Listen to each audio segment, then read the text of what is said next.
बिस्मिल्लाहिर्रहमानिर्रहीम, अस्सलाम वालेकुम। मैं डॉक्टर फजल मालिक और आप देख रहे हैं मेरा यूट्यूब चैनल। आज के इस सेशन में हम बात करेंगे पीसीओज के बारे में।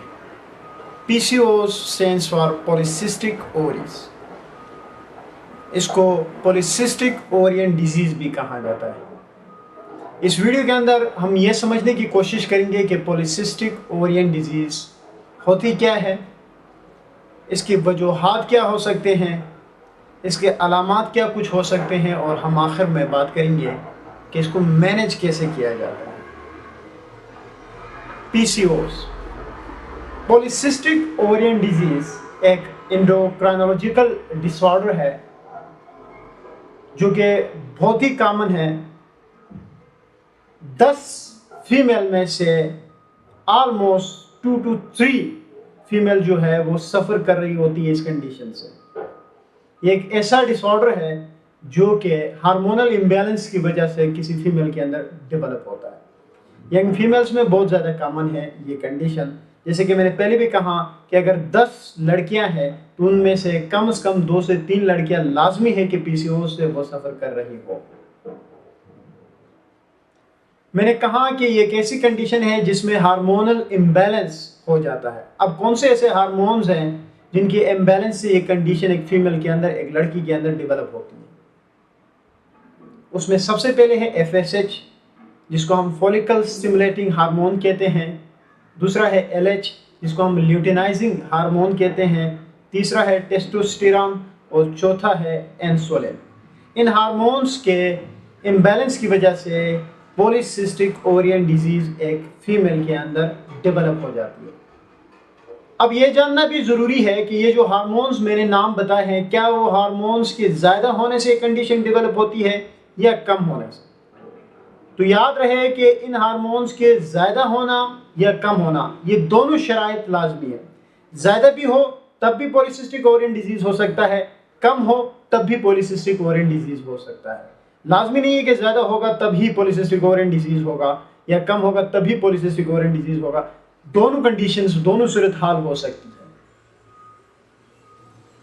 जो पॉलीसिस्टिक ओवरियन डिजीज है, इसका बहुत ही बड़ा असर है इनफर्टिलिटी के साथ, बहुत ही बड़ा रिलेशन है।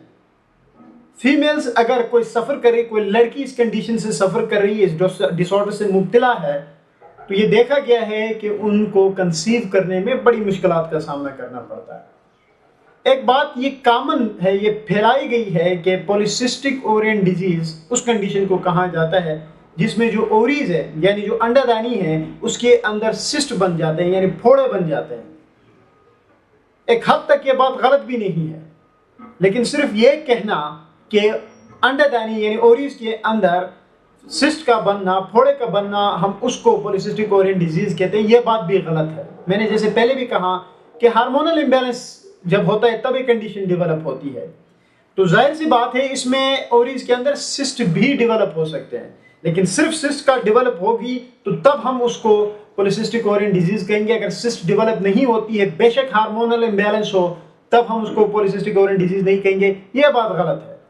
अगर सिस्ट डेवलप हो तब भी पॉलीसिस्टिक ओवरियन डिजीज है, अगर सिस्ट डेवलप नहीं हो रहा है, हार्मोन ऊपर नीचे हो रहे हैं, तब भी हम उसको पॉलीसिस्टिक ओवरियन डिजीज कहते हैं। अब होता क्या है, थोड़ी सी नॉर्मल एनाटॉमी समझते हैं और फिर बात करते हैं कि ये जो कंडीशन है ये इनफर्टिलिटी के साथ इसका कितना बड़ा रिलेशन है और क्यों है। एनाटॉमी को कुछ इस तरह से समझते हैं कि नॉर्मली होता क्या है कि जो अंडादानी है, जिसको हम ओवरीज कहते हैं, वहां से एग रिलीज होता है, और वो जब एग रिलीज होता है, जब स्पर्म आता है और एग वहां से रिलीज होता है, और यूट्रस के अंदर एंडोमेट्रियम के में ये जब मिलते हैं तो फर्टिलाइजेशन होती है उनके इम्प्लांटेशन से। ये एक नॉर्मल सी एनाटॉमी है, समझने के लिए मैंने बताई है। अब होता क्या है कि इस कंडीशन के अंदर ये जो हार्मोनल इम्बैलेंस है, हार्मोनल जब इम्बैलेंस हुआ, यानी एफएसएच, एलएच, टेस्टोस्टेरोन और इंसुलिन ऊपर नीचे हो गए, इनके मामलात गड़बड़ हो गए, तो होगा क्या कि ये जो ओवरीज है, जो अंडादानी है, वहां से एग रिलीज नहीं हो पाएंगे, यानी अंडादानी से अंडे रिलीज नहीं हो सकेंगे। और जब अंडादानी से अंडे रिलीज नहीं होंगे तो कहाँ से वो आके फर्टिलाइजेशन करेंगे, कहाँ ऐसी फर्टिलिटी जो है वो इम्प्लांटेशन होगी। मकसद ये है कि स्पर्म तो आ रहा है अपने सीधे रास्ते से, लेकिन वहां से अंडादानी के अंदर मसला है, हार्मोनल इम्बैलेंस की वजह से वो अंडरदानी अंडर रिलीज नहीं कर पाती है, और जब अंडर रिलीज नहीं होगा तो इम्प्लांटेशन नहीं होगी, इम्प्लांटेशन नहीं होगी तो फर्टिलाइजेशन नहीं होगी, फर्टिलाइजेशन नहीं होगी तो कोई नस्ल आगे बरकरार नहीं रह सकेगा, मतलब कि एक फीमेल कंसीव नहीं कर पाएगी।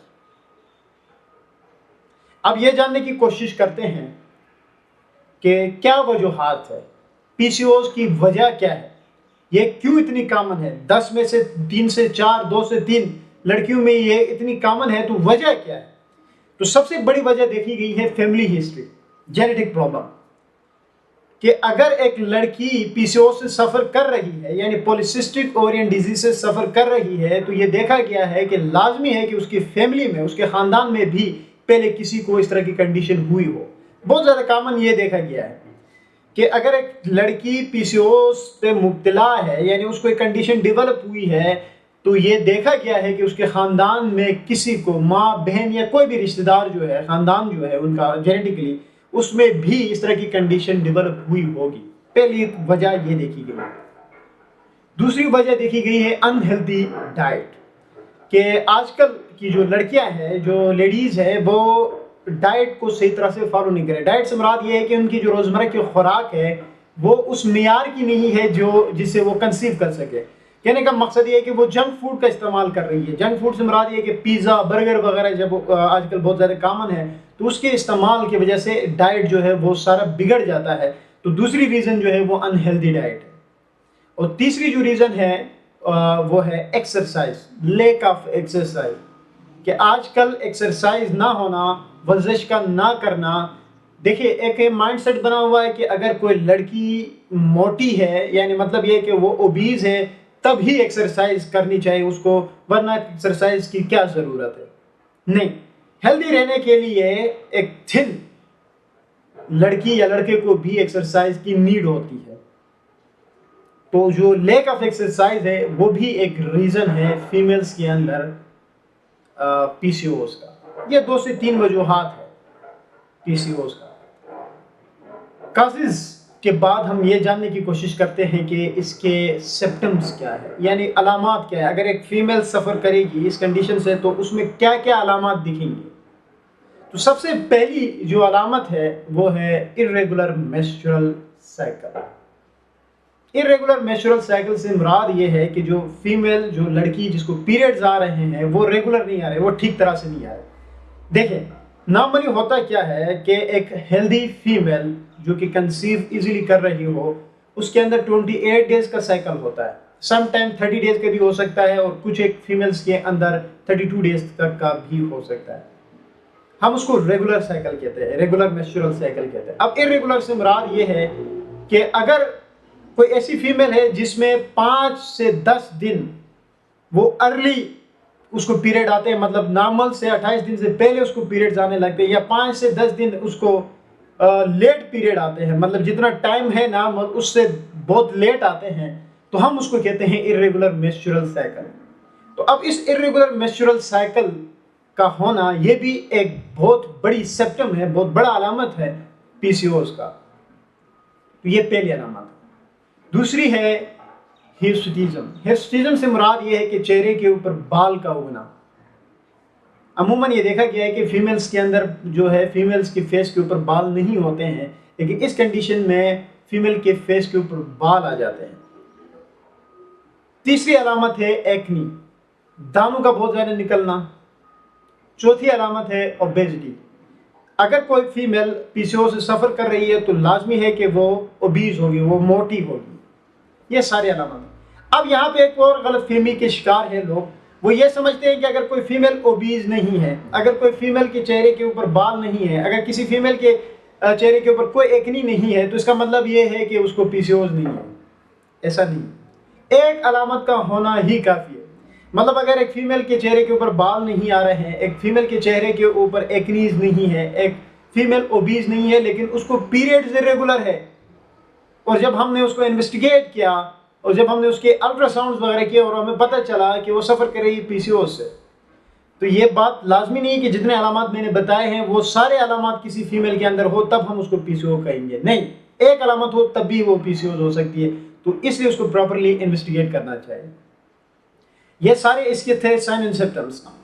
अब बात करते हैं डायग्नोसिस पे कि जो पीसीओज है, पॉलीसिस्टिक ओवरियन डिजीज को हम कैसे डायग्नोस करते हैं। तो जो पीसीओज है उसकी 3 फाइंडिंग्स है। अगर इन 3 फाइंडिंग्स में से 2 फाइंडिंग अगर किसी फीमेल के अंदर दिख रही है तो इसका मतलब ये है कि वो फीमेल सफर कर रही है पीसीओज से।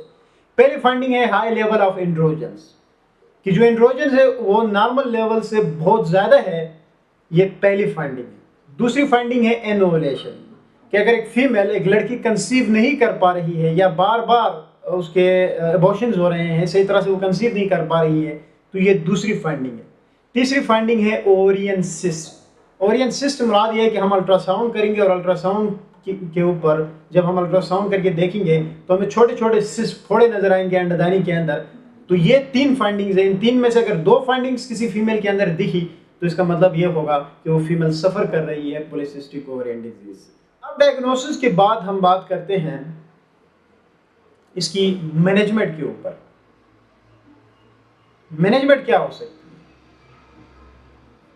सबसे पहले पीसीओ से अगर कोई फीमेल सफर कर रही है तो लाजमी है कि वो अपना, अगर ओबीज है, मोटापा है, तो वो अपना वजन कम करे।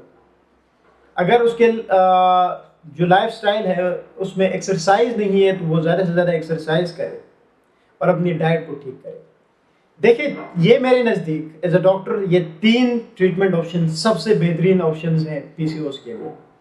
नंबर 1, अगर मोटापा है तो वजन का कम करे। अगर एक्सरसाइज नहीं कर रही, बेशक वो दुबली पतली है, तब भी वो एक्सरसाइज किया करे और डाइट ठीक रखे। अब डाइट ठीक में से क्या मुराद है? देखिए, सबसे पहले दूध दही मुकम्मल उसको बंद करनी चाहिए। वो जो फीमेल जो कोई सफ़र कर रही है पीसीओएस से, उसको दूध दही से मुकम्मल परहेज करनी है। अब अगला क्वेश्चन ये आएगा कि हम चाय में तो दूध का इस्तेमाल करते, क्या वो भी बंद करें? देखिए, आप कोशिश करें कि कम से कम अमाउंट में आप टी का इस्तेमाल करें। दूध दही मुकम्मल आपने बंद करनी है। उसके अलावा अखरोट का ज़्यादा इस्तेमाल करें, बादाम का ज़्यादा इस्तेमाल करना है। लेकिन हमारा यहाँ तो ये रिवाज बन गया है कि जब तक हम कोई मेडिसिन मुंह में ना लें तब तक हम यकीन नहीं करते हैं कि हम ठीक भी हो सकते हैं किसी बीमारी से। तो चलो बात करते हैं मेडिकल ट्रीटमेंट की। मैंने अलामात आपको बताए थे, सिम्टम्स आपको बताए थे कि पहले सिम्टम मैंने कहा था इर्रेगुलर मेंस्ट्रुअल साइकिल। तो जो मेंस्ट्रुअल साइकिल है यानी पीरियड्स का इर्रेगुलर होना, उसको ठीक करने के लिए हम कंबाइंड ओरल कॉन्ट्रासेप्टिव पिल्स देते हैं। सिम्प्टोमेटिक ट्रीटमेंट है, सिंपल बात यह है। दूसरी बात मैंने की थी ओबेसिटी, कि अगर एक फीमेल ओबीज है तो हम उसको मेटफॉर्मिन देते हैं। तीसरी बात मैंने की थी एक्नी एंड हिस्टीरिज्म, किसी के चेहरे के ऊपर बाल उग रहे हैं, किसी के चेहरे के ऊपर दाने निकल आए, तो हम उसके लिए डिफरेंट क्रीम्स और मेडिकेशंस देते हैं। चौथी बात मैंने की थी इनफर्टिलिटी, तो अगर एक फीमेल कंसीव नहीं कर पा रही है या अगर कंसीव कर भी रही है और बार बार एबॉर्शंस हो रहे हैं, जो कि ये भी एक पीसीओएस के अंदर बहुत ज़्यादा कॉमन है, तो उसमें हम फिर इनफर्टिलिटी को ट्रीट करने के लिए क्लोमिफेन स्ट्रेट देते हैं। ये सारी इसकी मैनेजमेंट ऑप्शंस है। उम्मीद है आज की वीडियो पसंद आएगी।